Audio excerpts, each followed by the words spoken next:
fait très capital par rapport à l'apport du téléphone. Là, ça vient après. C'est-à-dire que la Bible en dur est toujours très importante et elle reste irremplaçable.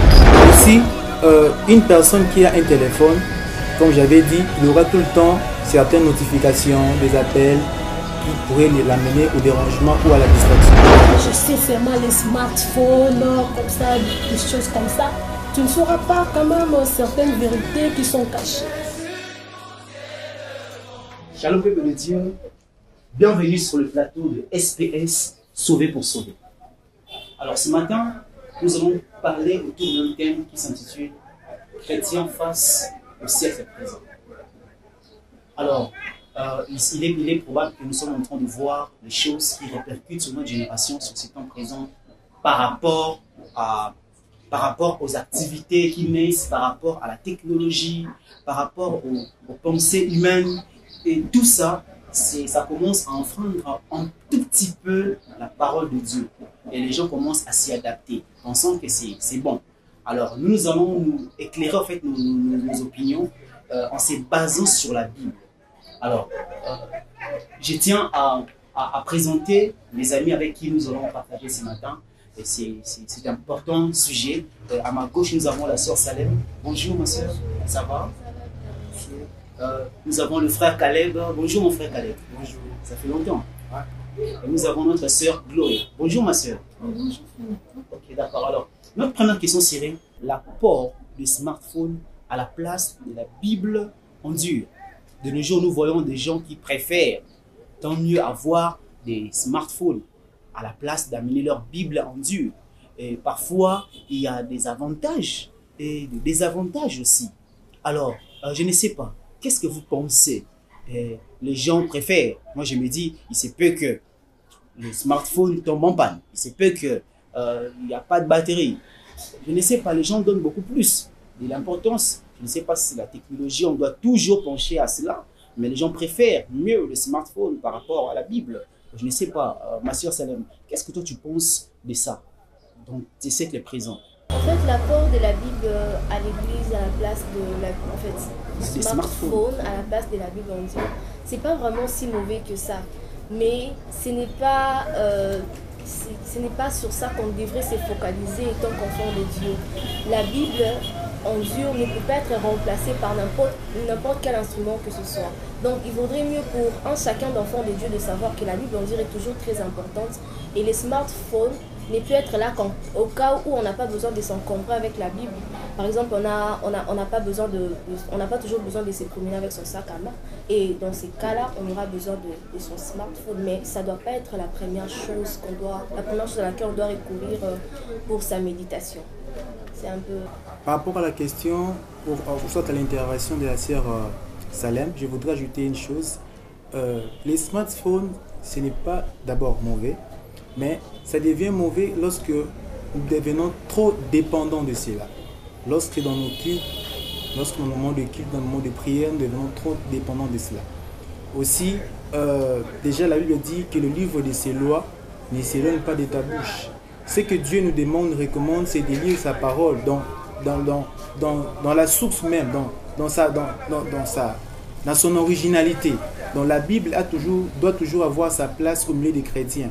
Même déjà, comme a dit les présentateurs, lorsque nous utilisons la Bible avec les téléphones, ça peut se décharger, on peut avoir des appels, on peut lire un texto, on peut se distraire. Mais avec la Bible, on a une méditation qui est claire et puis qui nous amène à une concentration, à écouter Dieu et à comprendre totalement les Écritures. Oui, j'ai suivi votre intervention, puis votre opinion, c'est vraiment pertinent. Mais nous sommes en train de constater aussi un fait très capital par rapport à l'apport du téléphone à l'église. Et par moments, il y a des appels qui entrent. La personne préfère, tant mieux, recevoir un appel, sortir de l'église et pour parler à son père, pour avoir un programme, un rendez-vous. Et moi, je pense aussi, je ne sais pas si qu'est-ce que vous allez dire par rapport à cela, je pense aussi que ce n'est pas une distraction. Tant mieux laisser le smartphone à la maison. Que, voilà, il est vrai que pour éviter de s'encombrer, bien évidemment, mais parfois ça commence à distraire un peu le peuple, un peu les enfants de Dieu. Je ne sais pas ma soeur, qu'est-ce que vraiment tu m'aimerais dire par rapport à cela? Les gens décrochent les téléphones au moment du culte, les gens ont des rendez-vous au moment du culte, parfois même ils chattent au moment du culte. Et je me dis, bon voilà, c'est un peu compliqué quoi. Si je pourrais intervenir, je vais dire ceci. Ce n'est pas seulement pour ça, pour s'encombrer le fait d'apporter son téléphone à l'église. Ce n'est pas vraiment aussi le fait de s'encombrer parce que il peut y avoir un appel vraiment important. Cela dépend de l'importance en qui nous avons envers notre Dieu. Parce que la prédication que nous sommes en train de suivre chez le pasteur ou qui que ce soit, cela est très important par rapport à n'importe quel appel. Parce que nous les voyons quand tu es devant un président de la République, quoi que ce soit ton appel, s'il s'agit de l'argent, tu ne pourras pas décrocher. Tu ne pourras pas décrocher. Vraiment, je crois que ce n'est pas vraiment très important. Parce que ça dépend aussi du moment. Les smartphones dépendent aussi du moment où nous pouvons aussi les utiliser. C'est pourquoi je dis la Bible est en papier comme ça, tel que je le tiens, c'est beaucoup plus important par rapport au smartphone. Et lorsque nous voyons les Écritures, et dans le livre de Psaume, chapitre 25, verset 14, la Bible nous dit « Le Seigneur confie son secret à ses fidèles. Il les instruit des devoirs de l'alliance. » Donc Dieu confie son secret à celui qui les respecte. Dieu confie, en fait, ce sont des petites choses que parfois nous oublions lorsque nous sommes en présence de Dieu. Lorsqu'on parle de culte, ce n'est pas seulement des cultes communautaires, il y a aussi des cultes individuels, toi-même à la maison. Peut-être à l'église, tu peux dire, il y a les protocoles qui sont là. À l'église, tu peux dire, si je décroche mon téléphone, il y a mon voisin qui va peut-être me voir. Mais dans nos maisons, là où la Bible dit dans Matthieu, lorsque vous priez, enfermez-vous dans la chambre. Ah, les mots chambre, là aussi, peut devenir un problème. Je suis seul. Là où je suis, il n'y a personne. Alors quand mon téléphone sonne, il n'y a pas quelqu'un pour me réprimander. Du coup, je trouve l'importance de répondre, de décrocher. Alors pourtant, Dieu est en train de dire dans sa parole que nous venons de lire, c'est secret. Si tu veux entrer dans la dimension des rémas, dans la dimension de la voyance, de commencer à recevoir les choses du Père. Moi, je crois que le fait de se donner totalement, de respecter les instructions de l'Éternel est importante. Parce qu'à ces moments-là, tu commences vraiment à naviguer comme un prophète. Et si mon peuple périt, c'est parce qu'il lui manque aussi la connaissance. Et de cette connaissance-là, c'est aussi certaines choses, le respect de la présence de Dieu. Et quand nous lisons même Hébreu nous dit ceux qui s'approchent de Dieu croient d'abord qu'il existe. Et l'existence de Dieu, c'est aussi en la personne de l'Éternel. Et puisqu'il est Dieu dont il vit, s'il vit, on doit le respecter. Pas seulement comme un être humain, mais comme notre créateur. Alors, je trouve c'est aussi important, mais la technologie, n'est-ce pas, a un avantage même dans le culte. Quand je parle de la technologie, je touche sur le point biblique. De nos jours, il y a des Bibles, plusieurs versions. Il y a des gens qui ont une difficulté dans une version définie. Alors, quand il a son smartphone, ce n'est pas un avantage d'avoir 5 versions. Il peut juste cliquer là et puis il part, il comprend directement ce que les pasteurs voudraient dire par rapport à la Bible en dur. Il n'a qu'une seule version. Alors, quelles seraient vos réactions? Parce que les gens qui sont scotchés totalement au smartphone, ils se disent, la Bible en dur, voilà, bon, les papiers peuvent se déchirer, mais avec mon smartphone, aucun papier peut se déchirer. Moi, par rapport à ça, j'aimerais dire ceci. D'abord, nous devons connaître l'utilisation de chaque chose. Les smartphones, dès qu'on fait des concepteurs des smartphones, il n'a pas conçu pour de fins évangéliques ou des cultes. Mais ça a d'abord été conçu pour faire des appels, pour se prendre des selfies, tout ça. D'abord, le but de smartphone, c'est pas d'abord de lire la Bible, tout ça. Là, ça vient après. C'est-à-dire que la Bible en dur est toujours très importante et elle reste irremplaçable. Je vais prendre l'exemple de Moïse. Lorsque le Seigneur voulait parler à Moïse pendant 40 jours sur la montagne, Moïse a tout laissé. Il y avait ce frère, où là où il serait en train d'être distrait par rapport aux plaintes du peuple de Dieu, tout ça, il est allé à la montagne, loin de tout ce qui pouvait l'emmener dans la distraction, pour essayer de parler avec Dieu, recevoir les choses de Dieu. C'est un peu par rapport à notre génération aussi. Les smartphones sont des histoires qui sont vraiment très importantes pour notre génération, mais elle n'est pas importante sur tout le domaine. Ils ne sont pas importants dans tout le domaine. Par rapport aux choses de Dieu, par rapport au culte, faisons les choses telles qu'elles sont. Parce qu'en fait, les petites choses sont celles qui nous aident dans notre vie chrétienne, en fait. Quand on parle, par exemple, de respecter Dieu pendant les heures de culte, on ne peut pas recevoir des appels, on ne peut pas chatter pendant qu'on est à l'église.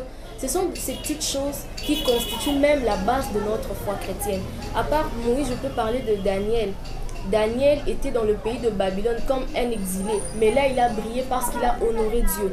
Bien aimé, lorsque nous savons honorer Dieu dans de petites choses, il saura toujours nous honorer. Je nous envoie lire le passage de Daniel chapitre 6, du 11e au 24e verset. Bon, pour ne pas lire le tout, ça nous prendra peut-être du temps.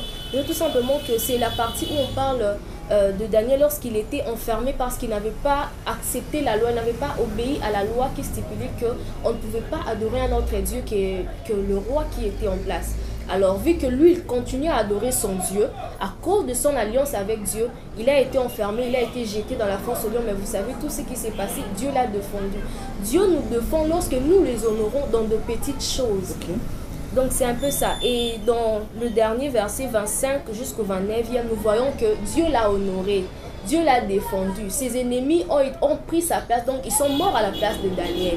Et Daniel a été élevé, le nom de l'Éternel a été glorifié dans le pays de Babylone, juste parce que Daniel est resté fidèle dans de petites choses. Restons fidèles dans de petites choses et Dieu nous emmènera dans la gloire. Pour ce qui a été dit par notre frère Nathan, la Bible restera irremplaçable jusqu'à la fin du monde. Parce que nous voyons la Bible dans les smartphones, il y a quand même certaines modifications. Oui. J'ai déjà eu à lire la Bible, je crois que c'était dans le livre de Éphésiens 5,16. On nous dit rachetez les temps car les jours sont mauvais. À la fin là, il y avait une modification. Je me suis dit, ces versets vraiment je les connais vraiment bel et bien dès mon enfance quand on partait à l'école de dimanche.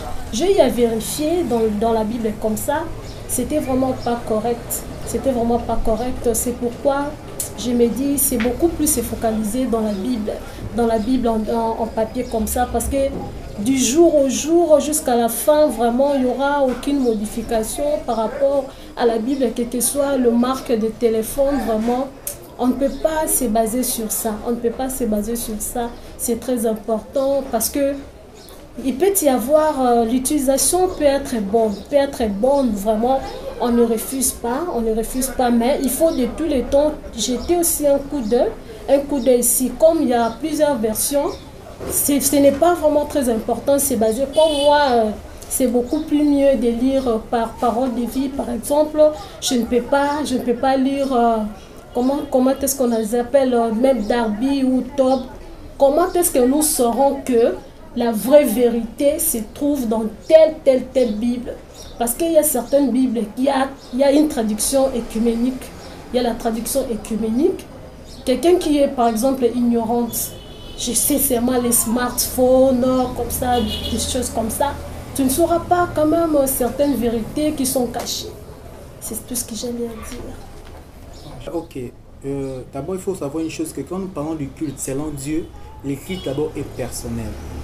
Le présentateur, le frère Nathan nous a dit, dans les Écritures, il est écrit que lorsque nous approchons de Dieu, nous devons croire que Dieu existe. De la même manière que quand nous approchons de Dieu dans nos cultes, nous ne venons pas devant Dieu étant une communauté, non plus comme une assemblée des saints, mais nous venons comme une personne devant son Dieu. Alors, quand nous venons devant Dieu, nous devons avoir certaines disciplines et aussi nous devons veiller à ce que nous ne puissions pas gêner Dieu. Par exemple, une personne qui est dans la présence de Dieu avec son téléphone, lorsque le pasteur est en train de prêcher, il aura, oui certes, la facilité de trouver les textes bibliques, les références bibliques. Mais une chose est vraie, cette personne-là n'aura pas la facilité de trouver en facilité les références bibliques avec sa Bible. C'est-à-dire que d'un côté, ça facilite, d'autre côté, ça nous rend fainéants. Aujourd'hui, je vois des jeunes chrétiens qui n'arrivent même pas à trouver, par exemple, le livre de Daniel. Je prends exemple Daniel ou par exemple Abdias dans la Bible. Vous pouvez laisser la Bible comme ça, il doit toujours recourir à la table des matières. Mais si tu as ta Bible comme ça, un téléphone qui a une application biblique, Tu peux facilement trouver. Là, c'est déjà un désagrément, un désavantage. Aussi, une personne qui a un téléphone, comme j'avais dit, il aura tout le temps certaines notifications, des appels qui pourraient l'amener au dérangement ou à la distraction. Mais quand j'ai ma Bible, je serai concentré et je vais lire la Bible de manière à plaire à Dieu. Et aussi, une chose est à savoir que lorsque nous sommes dans la présence de Dieu, nous devons aussi nous devons savoir que nous sommes devant Dieu. Lorsque nous lisons dans Psaume 89, verset 8, la Bible dit « Dieu est terrible dans la grande assemblée de saints. Il est redoutable pour tous ceux qui l'entourent. » De la même manière que Dieu est redoutable dans le conseil des anges. De la même manière que Dieu est redoutable dans le ciel. De la même manière aussi, Dieu est redoutable dans l'assemblée des saints. Pourquoi? Parce que lorsque nous sommes dans la présence de Dieu, nous sommes devant Dieu. Nous ne sommes pas devant un homme. Ce qui veut dire par là, quand on dit que Dieu est redoutable, c'est-à-dire ça inspire la crainte. Nous devons avoir une forte crainte devant sa personne. Cela veut dire que nous ne devons pas prendre des appels, nous ne devons pas nous distraire par quoi que ce soit.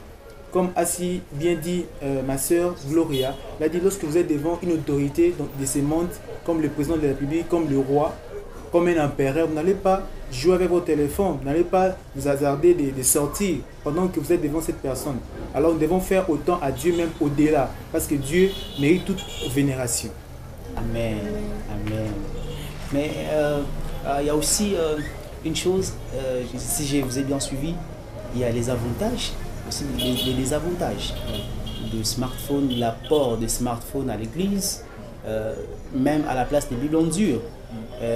Si nous pourrons aller plus loin, de dire tout simplement aussi, c'est de ne pas se laisser être tenté par les goûts de la technologie. La technologie n'est pas si mauvaise, c'est une bonne chose. À l'époque, il n'y avait pas ce genre de Bible, il y avait des rouleaux. C'est aussi la technologie. Nous avons quitté un moment, une époque à une autre. On a des rouleaux. De nos jours, si je me dis, bon, le pasteur dit qu'il faut amener les rouleaux à l'église, qui a son rouleau? Il n'y a personne. Donc, c'est aussi bien et l'apport de téléphone, mais sauf qu'il faut, il faut avoir des restrictions. Il y a des choses qu'il ne faut pas faire avec ça. Pendant les cultes, tel que recevoir des appels. Je peux avoir un appel important d'un père, d'un ami, d'une affaire quelconque. Mais si tu sais que tu es pendant les moments de culte et tu as un programme, il faut bien fixer le programme. Parce que le programme ou les rendez-vous par excellence, c'est ce que nous avons avec Dieu. La Bible dit dans le livre de Psaume, plutôt le livre de Proverbes 16, l'homme a plusieurs chemins, mais c'est Dieu qui assure la marche. Tu peux avoir plusieurs chemins, plusieurs programmes. Ce n'est pas parce que tout simplement tu reçois un appel, tu dois arrêter les programmes importants avec Dieu pour aller de l'autre côté. Nous avons entendu des gens, après avoir reçu un appel téléphonique, en sortant de l'église, une voiture l'a renversée. À cause du téléphone. Quand tu reçois un appel, voilà ce qui arrive. Il y a bel et bien des avantages, mais il y a aussi des conséquences. Il y a aussi les désavantages. Alors nous devons vraiment savoir, nous devons vraiment s'y mettre à cela. Nous ne serons pas simplement tentés dans les goûts de la technologie. De nos jours, comme il y a les Écritures qui le disent si bien, soyez comme les chrétiens des Bérets. Après avoir reçu la parole, examinez. On va examiner comment je ne suis pas bourré de livres à la maison, bibliothèque, je n'en ai pas. Alors, je crois que le smartphone est aussi important, d'avoir plusieurs livres à la fois, de pouvoir faire des investigations, de voir si cette parole concorde, avoir plusieurs. Bon, il est vrai, c'est avoir pas seulement plusieurs versions de la Bible, mais aussi d'autres livres qui parlent de la Bible. Les hommes de Dieu qui ont expérimenté la main de Dieu, ils ont écrit. Alors, le smartphone aussi réduit au fait en termes de coûts. En termes de coûts. Hein, pour avoir plusieurs livres, en termes de coûts, ça réduit parce que vous voyez, en fait, la vie de ces jours, c'est un peu compliqué. Alors, il y a aussi un autre point qui m'avait vraiment dérangé, c'est l'utilisation de nos réseaux sociaux. Étant qu'enfant de Dieu, n'oublions pas. Étant qu'enfant de Dieu, il y a de ces gens-là, de ces personnes, qui, dans leur utilisation des réseaux sociaux, nous savons ce qui se passe. Nous savons ce qui se passe. Il y a des images qui sont un peu compliquées. Il y a les gens qui préfèrent, quand ils sont connectés à l'Internet, faire tout ce qu'ils font.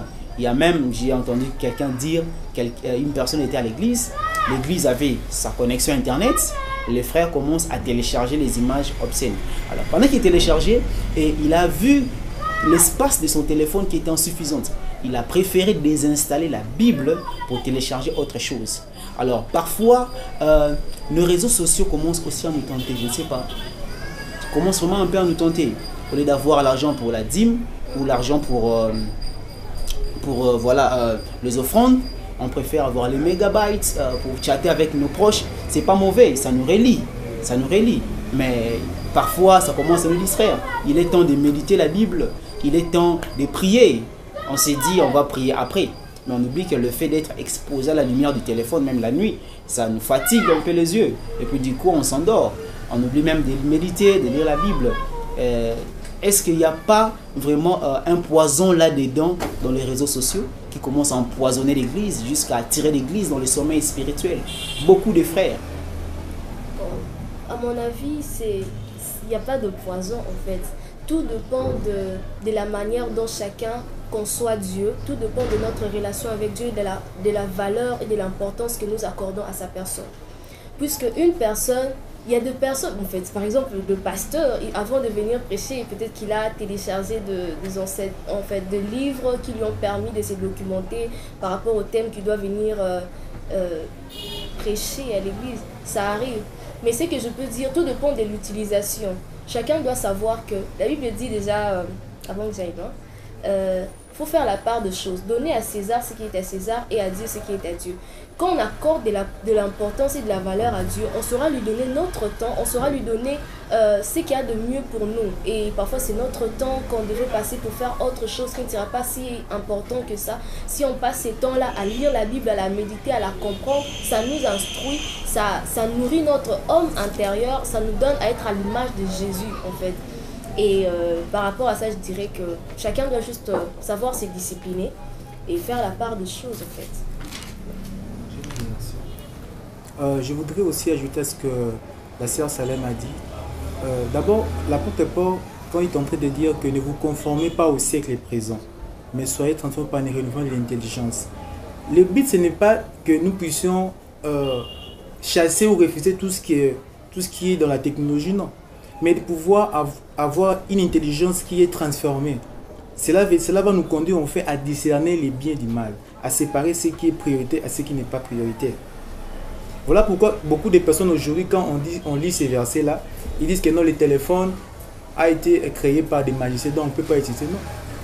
Mais dans l'usage, si on a une intelligence qui est transformée, on saura comment l'utiliser. Tout dépend de l'usage et tout dépend aussi, comme a dit notre sœur, à la conception de la chose et puis à votre relation avec Dieu. Et aussi, je voudrais ajouter par la suite que par rapport au téléphone, par rapport aux réseaux sociaux, comme nous sommes en train de dire, il y a d'autres personnes qui utilisent les réseaux sociaux pour évangéliser, pour parler de Jésus.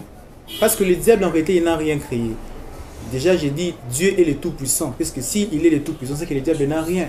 Le diable n'a rien à nous prouver, le diable n'a rien à nous montrer. Tout ce que le diable a, il a reçu de Dieu. Comme pour dire que les réseaux sociaux, bien sûr, c'est le diable qui est en train de jouer là-dessus. Mais nous, en tant qu'enfants de Dieu, si nous avons ça, ce n'est pas pour entrer dans le jeu du diable, mais c'est pour faire la contre-campagne. C'est pour faire autre chose qui va être en parallèle avec sa volonté. D'où nous pouvons toujours contrecarrer sa volonté. Bien sûr, on ne peut pas se servir des armes du diable pour le combattre.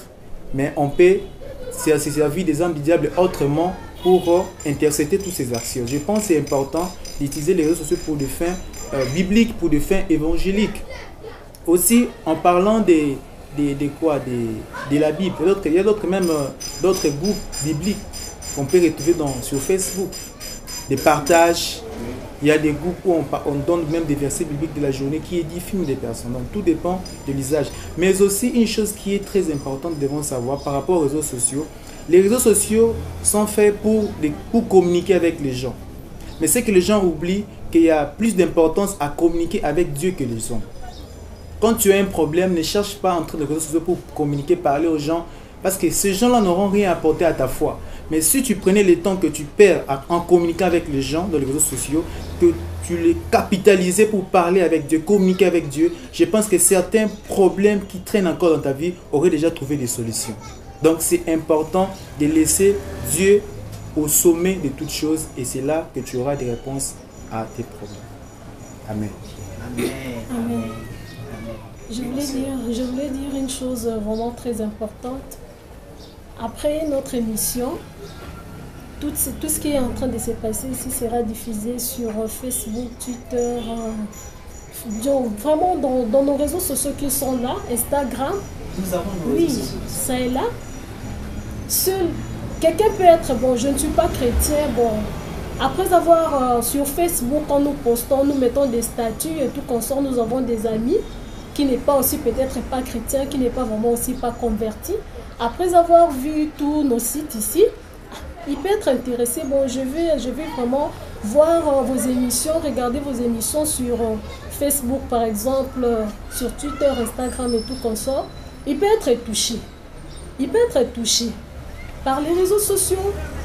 Par les réseaux sociaux et suivre des émissions qui sont vraiment évangéliques. Dieu, par sa grâce, par sa miséricorde, il sait comment convertir le cœur de tout le monde. Il peut recevoir Christ seulement. On n'est pas, peut-être pas en contact comme ça, peut-être pas avec la sœur Salène, ni les frères Nathan, mais en regardant seulement, en suivant les émissions, vraiment en ayant aussi foi en Dieu que non, vraiment, je serai aussi touchée, vraiment, peut-être, vraiment, ça m'a beaucoup plu. Je suis vraiment vraiment attachée. J'ai vraiment aimé les émissions.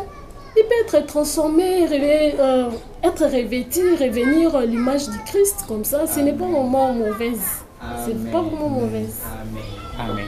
Alors, peut-être vous nous suivez de partout, aussi par des réseaux sociaux, et qui aujourd'hui est devenu un point sensible, très sensible pour le partage, la diffusion de beaucoup de choses. Aujourd'hui, nous sommes pendant un moment où nous sommes confinés. Les églises ne travaillent pas. Alors les réseaux sociaux nous permettent exactement d'atteindre quelqu'un de loin. Et moi, je suis en train de parler, je crois du fond de mon cœur que quelqu'un sera touché de là où il est et sa vie sera transformée. Et parce que nous sommes en train de bâtir ou d'évoquer cette émission, on se base sur un verset biblique que mon frère a aussi soulevé. C'est dans Romains chapitre 12, à partir du premier verset. La Bible dit: frères, puisque Dieu a ainsi manifesté sa bonté pour nous, je vous exhorte à vous offrir vous-même en sacrifice, vivant, réservé à Dieu et qui lui est agréable. C'est là le véritable culte, soulignez bien culte, le véritable culte que vous lui devez. Ne vous conformez pas aux habitudes de ce monde. C'est là, bien-aimé. Ne vous conformez pas aux habitudes de ce monde. Ça veut dire que ce monde a ses habitudes. La Bible continue en disant: mais laissez Dieu vous transformer et vous donner une intelligence nouvelle. C'est-à-dire qu'il y avait une intelligence ancienne. Il continue en disant: vous pourrez aussi discerner ce que Dieu veut, ce qui est bien, ce qui lui est agréable et ce qui est parfait. Ce que Dieu veut, c'est que tu te laisses être transformé par les renouvellements de l'intelligence. Et ta manière de faire, ta manière d'agir, tout ce qui passe entre tes mains doit avoir les objectifs évangéliques. Il est vrai que quelqu'un peut avoir une intelligence en créant des choses pour détruire. Mais quand ça passe entre tes mains, ça commence à avoir d'autres objectifs. Parce que tu es l'enfant des lumières. L'enfant des lumières. Soyez transformés partout où vous êtes au nom de Jésus. Il y a aussi une chose qui se passe de nos jours. Quand la Bible dit pendant les moments de culte, ça peut être un culte personnel, un culte en famille, un culte communautaire. Mais surtout dans les cultes communautaires, il y a beaucoup de scandales. Qui sont dus à quoi ces scandales? Qui sont dus du point de vue vestimentaire. Il y a quelqu'un qui vous empêche d'adorer Dieu suite à sa position. Parce qu'il a mis tel habit et puis vous êtes serré. Vous ne savez plus comment prier. Vous commencez à être distrait. Comment les gens, les frères et les sœurs peuvent être un point scandaleux à l'église. Et aujourd'hui, l'adoration est devenue compliquée. Alors que quelqu'un puisse se mettre à adorer Dieu, il commence toujours par la repentance. Parce que ce qu'il a vu et ça lui distrait, ça nous arrive aussi d'être distrait. nous branchons d'une manière ou d'une autre. Mais il y a des gens qui sont comme des pierres d'achoppement. Peut-être il ne sait pas. Peut-être il ne sait pas. Sa position qu'il a eue à l'église, voilà tout ce qui est arrivé. Mais comment empêcher que ces scandales-là n'atteignent pas le frère et le sœur à l'église au moment de leur culte, sur le point de vue vestimentaire? Bon, je préfère que les autres disent d'abord. Oui. Bon, je voudrais d'abord commencer par une chose. Vous savez, la convoitise a comme organe d'essence la vue. Lorsque David était dans sa maison, il n'avait pas su qu'il y avait une femme qui s'est baignée à côté, à son voisinage. Mais le jour où il est monté au balcon, c'était le jour où ses yeux lui ont montré clairement qu'il y avait une telle personne qui faisait quelque chose quelque part, et il est tombé sous la convoitise. Ce que je veux dire par là, c'est quoi? Une personne qui est en train de prier, il doit normalement être concentré. Voilà pourquoi la Bible a toujours raison de dire que veillez et priez afin que vous ne tombez pas en tentation. Une personne qui est en train de prier, normalement, c'est-à-dire toute son attention, son esprit, ses yeux, tous ses organes de sens sont maintenant orientés dans ce qu'il est en train de faire, la prière. Moi, je dirais toujours que la chose qui pourrait nous aider, d'abord, c'est notre conscience. À part le fait que nous avons le Saint-Esprit pour nous donner la force, mais aussi c'est notre conscience. Quand nous sommes dans la prière, quand nous sommes dans le culte, nous devons avoir l'esprit du culte. Ce qui peut même faire que nous puissions éviter certaines distractions. Ça ne veut pas dire que lorsque vous êtes au culte, vous allez seulement fermer les yeux, non. Vous pouvez aussi être dans le culte, vous n'êtes pas en train de prier, mais vos yeux aussi parcourent et voient quelque chose de mal. D'où c'est important d'éviter de regarder par-ci par-là, d'avoir toujours l'esprit du culte, c'est important. Et aussi, je voudrais ajouter une chose, que une personne qui se trouve comme un danger pour vous, la meilleure des choses, c'est de changer de place ou encore d'éviter la personne. Parce que toi, tu ne sauras pas empêcher, vous savez une chose, tu ne sauras pas empêcher au diable de t'ensorceler, mais tu sais au moins des moyens pour l'éviter. Tu peux mettre des moyens en place pour éviter ces ruses, toutes ces ruses. C'est important dans un premier cas, c'est d'abord ça pour une personne qui est en face du péché. Mais dans l'autre cas, pour la personne, c'est important d'interpeller la personne, de lui parler que votre accoutrement, votre apparence ne me met pas à l'aise, mais déconcentre. Là, c'est aussi un aspect aussi à retenir. Mais il y a aussi les sœurs qui viennent à l'église, comme vous l'avez bien évoqué. L'organe de la convoitise peut être les yeux. Mais nous les disons communément ici, partout, que les yeux regardent là où on a interdit de regarder. Ça nous arrive aussi d'une manière inadvertante. Tu regardes quelqu'un et puis elle est mal habillée ou il est mal habillé et tu es déconcentré. Aujourd'hui, on le voit dans plusieurs églises. Voilà pourquoi dans d'autres églises on dit que les femmes doivent nécessairement mettre un pagne, avoir de longues robes, des choses comme ça, justement pour éviter ces scandales-là. Mais là où on ne donne pas ces lois, les gens viennent comme ils veulent, parce que l'église, il faut venir tel qu'on est, et que nous serons transformés. Nous serons transformés. Et lorsqu'ils viennent ainsi, c'est le but, c'est leur transformation. Elle est venue ou il est venu étant prostituée ou quoi que ce soit, mais le but c'est qu'il soit transformé. Et lorsqu'il arrive à l'église et qu'elle est mal habillée, et voilà, tu regardes, et non parce que tu voulais regarder, parce que ça c'est arrivé. Parce que c'est arrivé. Alors, comment aider maintenant, non seulement ces frères-là qui regardent mal, non pas seulement parce qu'ils voulaient regarder mal, mais c'est parce qu'il a vu une chose qui était le déclencheur du mauvais regard. Je ne sais pas si on s'est compris là. Alors, c'est comment aider maintenant la personne qui est comme une source, des péchés. Bon, disons ça comme ça, source, un déclencheur. Voilà, comment aider cette personne-là? Moi, j'aimerais intervenir par rapport à ça en disant que, bon, d'abord, j'aimerais qu'on lise 1 Corinthiens, chapitre 10, 32 à 33. Je vais lire. Ne faites tomber personne dans le péché par votre façon d'agir, ni le juif, ni ceux qui ne sont pas juifs, ni l'église de Dieu. Faites comme moi, j'essaie de plaire à tous dans toutes mes actions. Amen. Je ne cherche pas mon intérêt, je cherche l'intérêt de tous pour qu'ils soient sauvés. En fait, ici c'est l'apôtre Paul qui parle. Il est en train de nous faire comprendre que nous ne devons pas faire broncher les autres. Nous ne devons pas être un objet de scandale pour le bien-aimé, que ce soit le juif ou le non-juif, c'est-à-dire que ce soit à l'église ou même en dehors de l'église. On doit éviter de faire broncher les autres par notre accoutrement. Et d'abord, quand vous parlez de sources de péché, c'est-à-dire souvent ce sont les jeunes sœurs, puisque déjà ce que le frère Caleb a dit, dans les églises, nous voyons ça.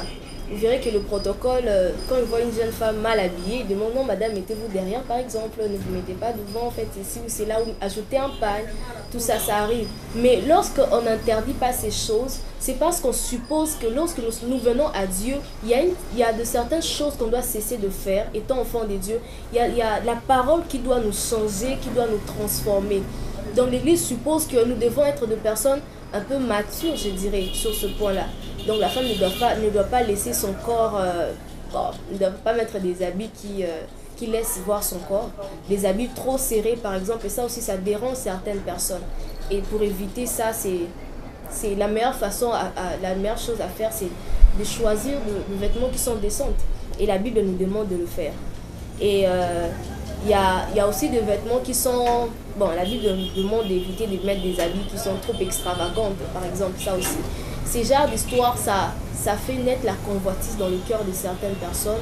Ça pousse certaines personnes à vivre dans l'envie, dans l'adultère, tout ça. L'envie, par exemple, parce que certaines personnes se diront non, mais cette sœur, elle est vraiment trop belle.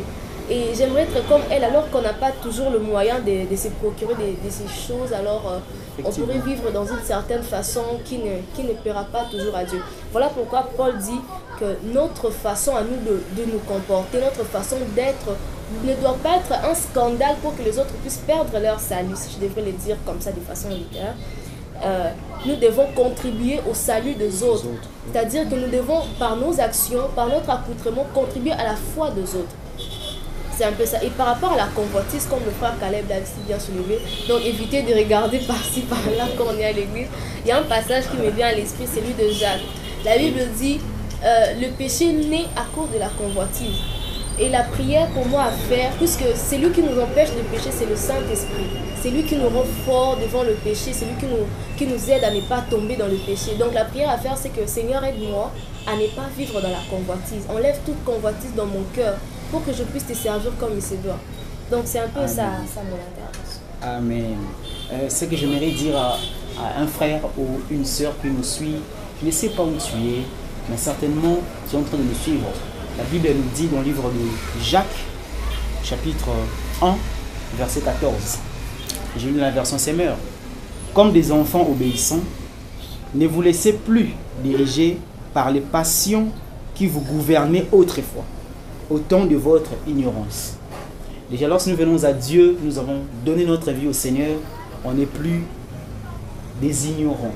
Nous entrons dans un niveau de connaissance parce que Dieu va nous illuminer, va nous éclairer avec le Saint-Esprit. Dont l'apôtre Jean nous dit, Jean 16, il est en train de nous dire que l'Esprit vous convaincra du péché. Et l'Esprit va nous convaincre. Quelqu'un va dire, ce n'est pas biblique, ce n'est pas écrit, c'est qu'on doit mettre. Mais la sœur a soulevé des passages bibliques qui sont en train de dire que tout ce que vous pouvez mettre, que ça ne puisse pas tomber. Et les juifs, et les non-juifs, et les chrétiens, et les non-chrétiens.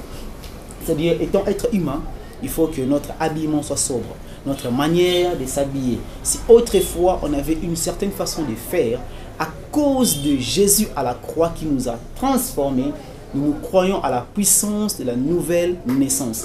Et cette nouvelle naissance te fait quitter les niveaux de l'ignorance. Tu entres dans un autre stade de vie. Tu commences à penser comme Dieu, à vivre comme Dieu, à t'habiller comme Dieu. Certainement, il n'y aura pas les gens qui vont te suivre derrière, mais tu auras le Saint-Esprit en toi. Comment est-ce que quelqu'un peut éviter tous ces scandales? Pour ne pas vivre, pour ne pas tomber dans tout ce qu'on a dit ici. Ce que j'aimerais vous dire, ce qui est important, c'est lorsque vous donnez votre vie au Seigneur Jésus-Christ, il y a le renouvellement de l'intelligence. Aucun prof de l'université peut vous donner. Aucun philosophe peut vous enseigner ça. Ça se passe que dans ton homme intérieur. une chose commence à naître en toi. Un dégoût, tu commences à avoir un dégoût. Les choses que tu faisais. Paul est en train de dire ce que je voyais comme les gains, des bénéfices. Je commence à l'observer comme de la boue. Je suis en train de prier que là où tu te retrouves, s'il y a des choses que tu trouvais comme importantes à faire, des choses que tu étais en train de voir comme bénéfices, tu courais derrière cela, qu'après cette émission, que la main de Dieu te touche, enfin que tu commences à voir les choses comme le Saint-Esprit te dirige, car l'Esprit doit diriger ta vie. Et là où tu es, il y a quelqu'un certainement qui n'a pas encore donné sa vie au Seigneur, qui est en train de vivre selon le siècle présent. Nous, on ne vit pas selon le siècle présent. On ne vit pas parce qu'on est confiné, il n'y a rien à faire, voilà, on doit se livrer à une ancienne vie parce que mon pasteur ne me voit pas. Mais j'aimerais dire à quelqu'un, il y a un Père important qui nous voit du haut des cieux, qui est en train de contrôler sur la terre ce qui se passe. Et tu n'as peut-être pas donné ta vie au Seigneur, tu ne sais pas comment entrer dans cette alliance, comment bénéficier du respect même de l'Éternel, d'entrer dans le secret, dans le conseil divin avec le Seigneur et ses anges. J'aimerais te dire là où tu es, de dire Seigneur, je veux donner ma vie à toi, de te servir, de te respecter, de vivre comme toi. Nous vous disons merci, merci mon frère Caleb, merci ma soeur Gloria, merci ma soeur Salem pour cette intervention. Je crois que quelqu'un a été vraiment touché de ce que nous avons eu à dire et c'est ça notre seule espérance. Nous avons foi en Dieu, nous croyons que quelqu'un sera vraiment transformé. À nous revoir prochainement dans nos sites, sur Instagram, sur Twitter, sur Facebook et nous voilà, nous sommes SPS, sauvés pour sauver l'évangile du Seigneur pour le salut des âmes. À très prochainement. Bye. Jésus nous élève.